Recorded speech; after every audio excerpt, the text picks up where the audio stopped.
হচ্ছে আইনসভা, একটি হলো বিচার বিভাগ, আরেকটি হলো প্রশাসন, তো বা নির্বাহী বিভাগ যেভাবে বলেন আপনারা।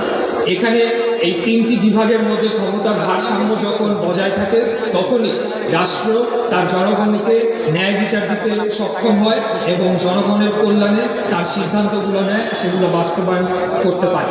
এখানে এটি বলা হচ্ছে যে আমাদের যে রাষ্ট্রের যে তিনটি স্তম্ভ, সেটির ভারসাম্য নষ্ট করে ফেলা হয়েছিল।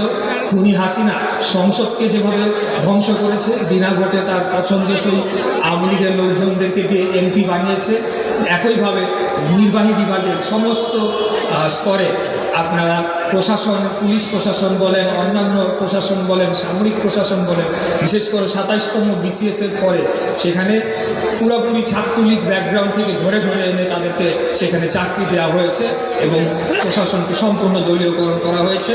একই চিত্র দেখবেন আপনারা বিচার বিভাগে বিচারক নিয়োগের ক্ষেত্রে কিভাবে দলীয়করণ করা হয়েছে। এখানে দফা 4 এটি বলা হচ্ছে যে তিনটি স্তম্ভের মধ্যে যে ক্ষমতার ভারসাম্য এবং তাদের দায়িত্ব সুনির্দিষ্ট করা এবং সেটিকে নিশ্চিত করা, এটি এই দফা 4 বলা হচ্ছে। দফা 5, প্রধানমন্ত্রী দায়িত্ব পালনের সময় নির্ধারণ। এখানে ইতিমধ্যে এটি নিয়ে ব্যাপক আলোচিত হয়েছে যে পরপর 2 বারের বেশি এক ব্যক্তি প্রধানমন্ত্রী দায়িত্ব পালন করতে পারবেন না।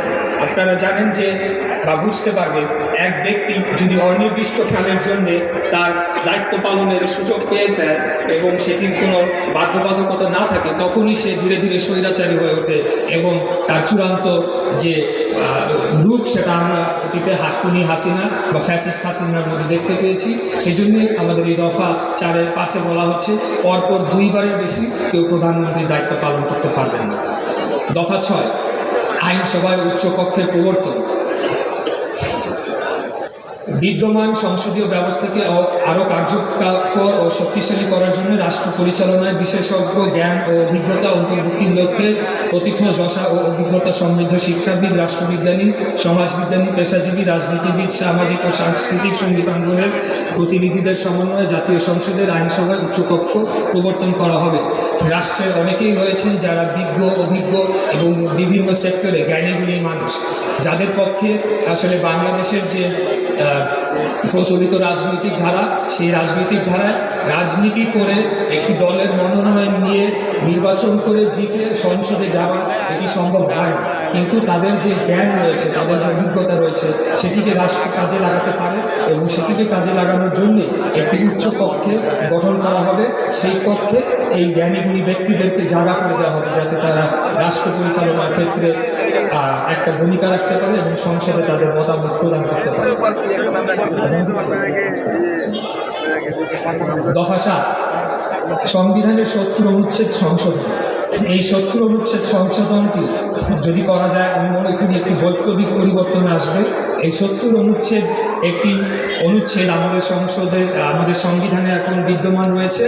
এই অনুচ্ছেদ অনুযায়ী একজন সরকার দলীয় একজন সংসদ সদস্য তার দলের বিপক্ষে গিয়ে যে কোনো বিষয়ে যদি একটা বিল উপস্থাপন হয়, একটা মতামতের প্রয়োজন হয়, তার দলের বিপক্ষে তিনি মতামত প্রদান করতে পারেন না।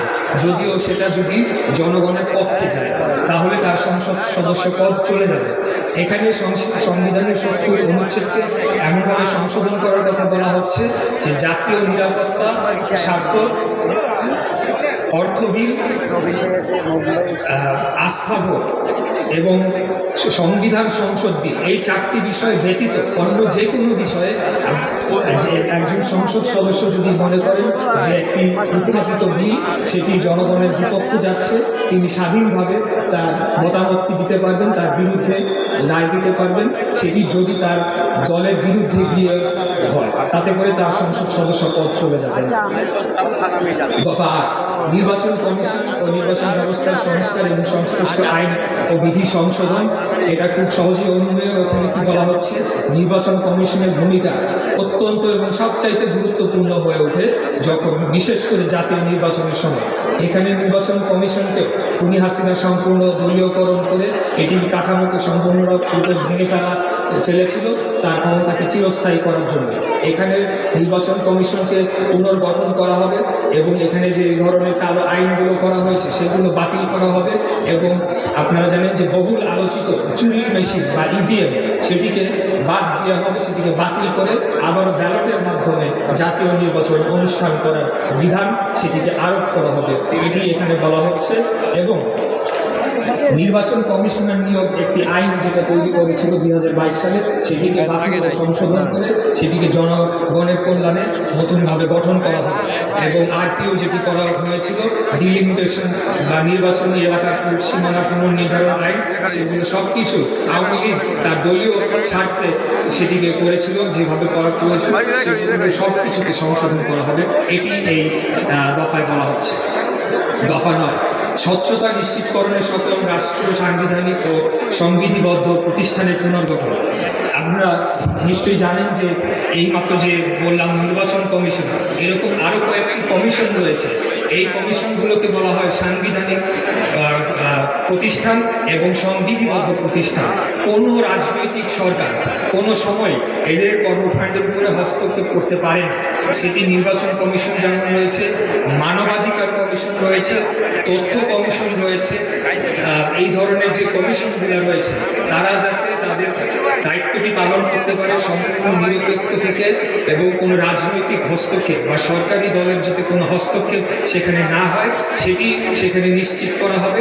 সেজন্য প্রয়োজনীয় নীতিমালা সংসদীয় কমিটির যথাযথ শুনানি ও মতামতের ভিত্তিতে সেটিকে পাশ করা হবে, এটি সেখানে বলা হচ্ছে। দফা 10, জুডিশিয়াল কমিশন গঠন, সুপ্রিম জুডিশিয়াল কাউন্সিল পুনর্প্রবর্তন এবং সংবিধানের আলোকে বিচারপতি নিয়োগ আইন প্রণয়ন। জুডিশিয়াল কমিশন গঠনের মাধ্যমে বিচার বিভাগকে সম্পূর্ণ দলীয় মুক্ত এবং দলীয় হস্তক্ষেপ মুক্ত এবং সরকারের যে কোনো পর্যায়ের হস্তক্ষেপ মুক্ত এবং সম্পূর্ণ নিরপেক্ষ করার জন্য একটি গুরুত্বপূর্ণ ভূমিকা পালন করবে। এই জুডিশিয়াল কমিশনের মাধ্যমে বিচার বিভাগকে পরিচালনা করা হবে এবং বিচারপতি নিয়োগের ক্ষেত্রে এই জুডিশিয়াল কমিশন তাদের কার্যক্রমটি করবে। এবং এখানে এটিও বলা হচ্ছে যে জুডিশিয়াল কমিশনের মাধ্যমে আপনার একটি বিচার বিভাগের অধীনে একটি আলাদা সচিবালয় স্থাপন করা হবে।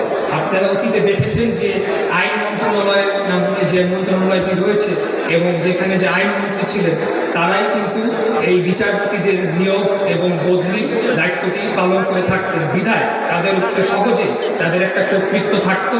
আইনমন্ত্রী নিজেই হয়তো বা সরাসরি ফোন করে বা আইন সচিব ফোন করে রাজনৈতিক সিদ্ধান্ত বাস্তবায়ন করত। আমাদের দলীয় নেতাকর্মীদের বিরুদ্ধেও যেমন দিয়েছে, তাদের ব্যক্তিগত স্বার্থেও তারা এটিকে অপব্যবহার করেছে। সেটিকে সম্পূর্ণরূপে রোধ করার জন্য এই জুডিশিয়াল কমিশন গঠন করা হবে, যারা এই বিচার বিভাগকে পৃথকীকরণের গুরুত্বপূর্ণ ভূমিকা পালন করবে। এবং সুপ্রিম জুডিশিয়াল কাউন্সিল যেটি বলা হচ্ছে যে কোনো বিচারপতিকে যদি অভিশংসন অথবা বরখাস্ত করতে হয় কোনো অভিযোগের জন্য, সেটি করবে আইন মন্ত্রণালয়, সেটি সুপ্রিম জুডিশিয়াল কাউন্সিলের মাধ্যমে সেটি করা হবে এবং সরকারের কোনো হস্তক্ষেপ তাতে থাকবে না। এটি সেই দফায় বলা হচ্ছে।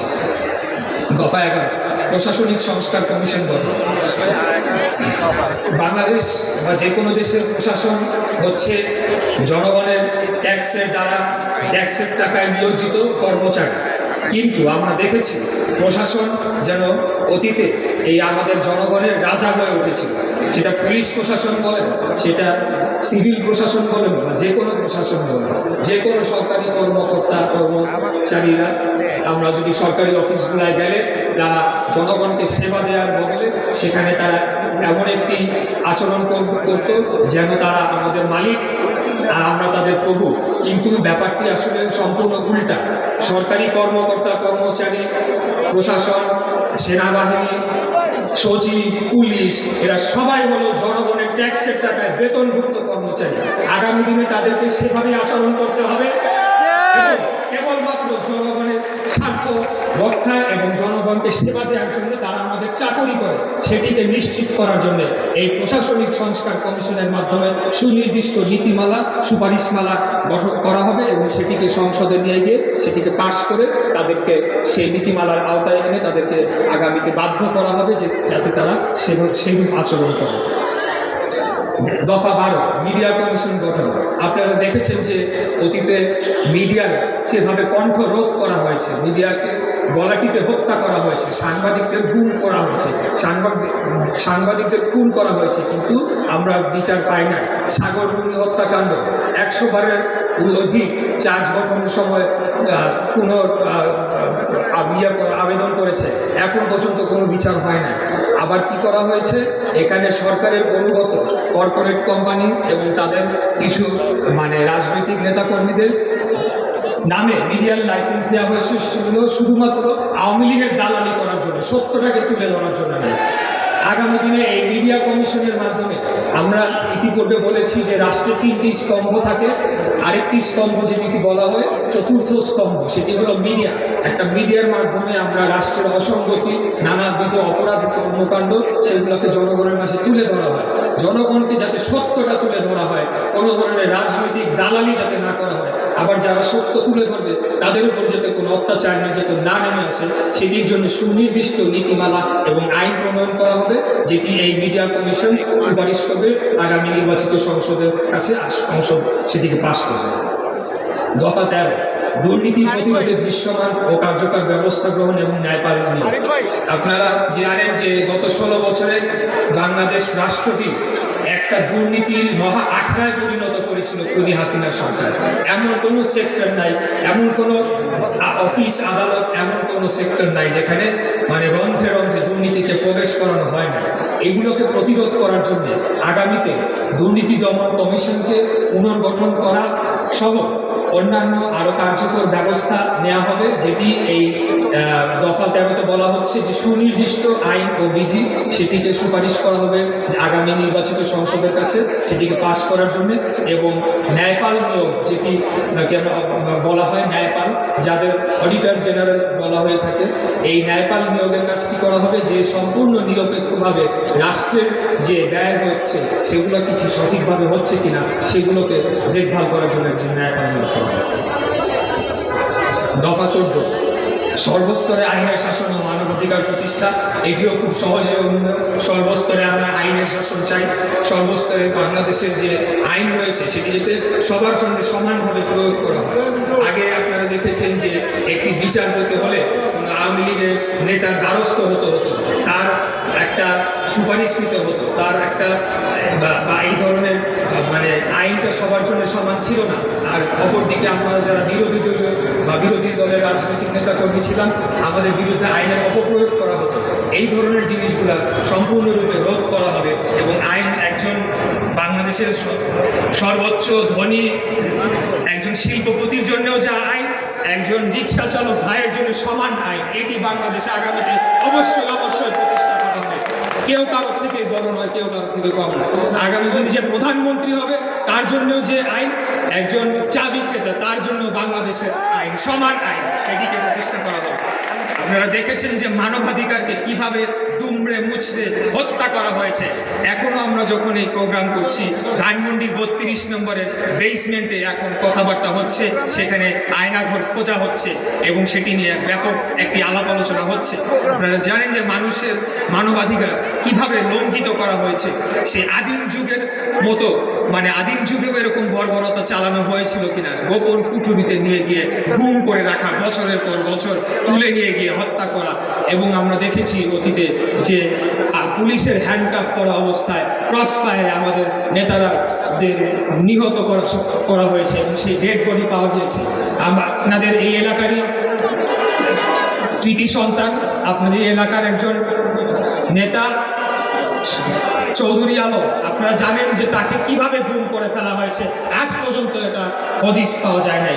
এটা চরম মানবাধিকার লঙ্ঘন করা হয়েছে। এই ধরনের ঘটনা যাতে পুনরাবৃত্তি না ঘটে সেজন্য ইউনিভার্সাল হিউম্যান রাইটস চার্টার, জাতিসংঘের যে নীতিমালা রয়েছে সেটিকে প্রবর্তন করা হবে। এবং আমি আরেকটা কথা বলতে চাই, আমরা চৌধুরী আলমের এই গুমের ঘটনার সর্বোচ্চ বিচার এবং শাস্তি হোক। খুনি হাসিনাকে বাংলাদেশে নিয়ে এসে প্রয়োজনে তাকে সর্বোচ্চ শাস্তি যেটা রয়েছে বাংলাদেশের আইনে সেটি তাকে দিতে হবে এবং এর সাথে জড়িত যাই সকল সরকারি কর্মচারী কর্মকর্তা আইনের লোকজন জড়িত ছিল সবাইকে খুঁজে বের করতে হবে। এই সরকার যদি না পারে আগামীতে আমরা এসে সেটি করব এবং তাদের শাস্তি আমরা বাস্তবায়ন করব ইনশাআল্লাহ। দফা 15, অর্থনৈতিক সংস্কার কমিশন গঠন। একটি অর্থনৈতিক সংস্কার কমিশন গঠন করা হবে। এর মূল উদ্দেশ্য হচ্ছে ধনী এবং গরিবের মাঝে যে ব্যাপক একটা পার্থক্য রয়েছে, বাংলাদেশের 2% নাগরিকের হাতে 98% সম্পদ চলে গিয়েছে, আর 98% নাগরিকের কাছে 2% সম্পদ রয়েছে। এটি সুষম বন্টন হচ্ছে না। গরিব দিনে দিনে আরো গরিব হচ্ছে, আর যারা ধনী তারা দিনে দিনে আরো কোটি কোটি হাজার হাজার কোটি টাকা বানাচ্ছে। এটিকে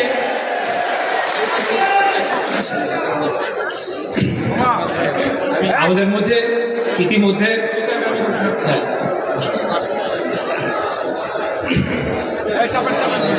প্রিয় সাথী ও বন্ধুগণ, আমাদের মাঝে উপস্থিত হয়েছেন শাহবাগ থানা বিএনপি ঘোষিত 31 দফার কর্মশালার আজকের প্রধান অতিথি, এই অঞ্চল থেকে বারবার নির্বাচিত সাবেক সংসদ সদস্য, ঢাকার সিংহপুরুষ, সাবেক সফল মেয়র, সাবেক সফল মন্ত্রী, বাংলাদেশ জাতীয়তাবাদী দল বিএনপির জাতীয় স্থায়ী কমিটির সম্মানিত সদস্য, সংগ্রামী জননেতা জনাব মির্জা আব্বাস আমাদের মাঝে উপস্থিত হয়েছেন। আমরা করতালির মাধ্যমে তাকে স্বাগত জানাই, তাকে শুভেচ্ছা জানাই।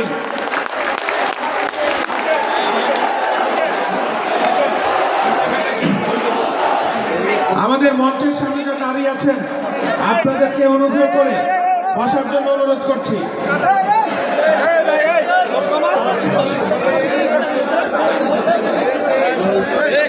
আমাদের জামাত শুরু হবে মসজিদে 4:30টায়। আমরা 5 থেকে 6 মিনিট একটু ব্রেক দিব। হ্যাঁ, ইশরাক তুমি চালু করো। শুরু করে দিব।